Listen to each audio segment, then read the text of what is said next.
আসসালামু আলাইকুম, সবাইকে শুভেচ্ছা ও স্বাগত। আজকে আমার রেসিপিটি হচ্ছে কই মাছের ভুনা এবং ভাজি। তো আমি এখানে কয়েক টুকরো কই মাছ নিয়েছি। খুবই সাধারণ রান্না।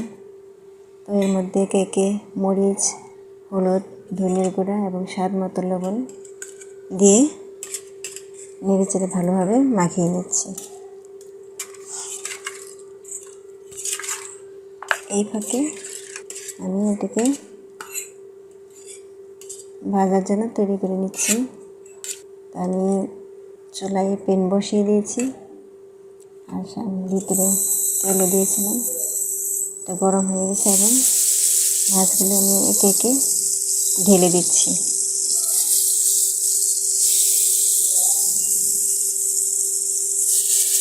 আমার সবগুলো মাছ ঢেলে দেওয়া হয়ে গেছে। এখন ভালোভাবে ভেজে নেব। এপিট ওপিট ভালো করে ভেজে নিলাম।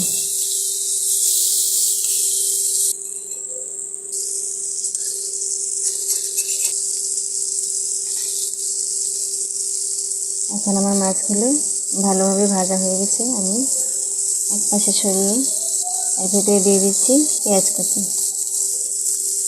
তো আমার এই থেকে মাছগুলো আমি তুলে নিলাম আর পেঁয়াজগুলো ভালোভাবে ভেজে নেব। আমি এর মধ্যে আরেকটু তেল দিয়ে দিলাম। পেঁয়াজগুলো ভালোভাবে ভাজার জন্য হয়। আর আমার চ্যানেলটা একদমই নতুন, ভিডিও খুব একটা ছাড়া হয় না।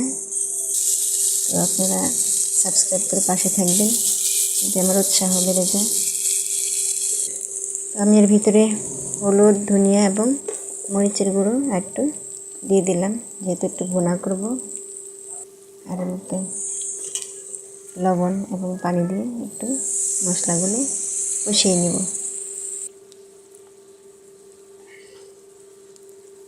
অল্প অল্প করে পানি দিয়ে দিচ্ছি। একদম সহজেই, খুবই সাধারণভাবে, যে আমরা সাধারণ মানুষের যে রান্না বান্না ঠিক সেইগুলাই, খুব বেশি গর্জিয়াস না, খুব বেশি দামি না, অল্প মাছ দিয়ে রান্না করা আর কি। সবার সামর্থ্য একই রকম হয় না। আমাদের মতো যারা নিম্নবিত্ত একদমই, তাদের জন্য খুবই সহজে যে অল্প কিছু দিয়ে রান্না বান্না করে খাওয়া, ঠিক সেমই। তো আমার মাছগুলো কষানোর জন্য আমি একটু পানি দিয়ে দিচ্ছি।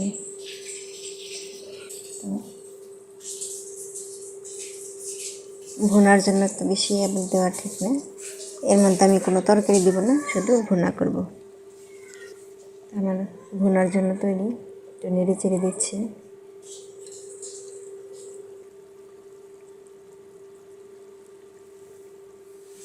মাছগুলো প্রায় রান্না শেষের দিকে।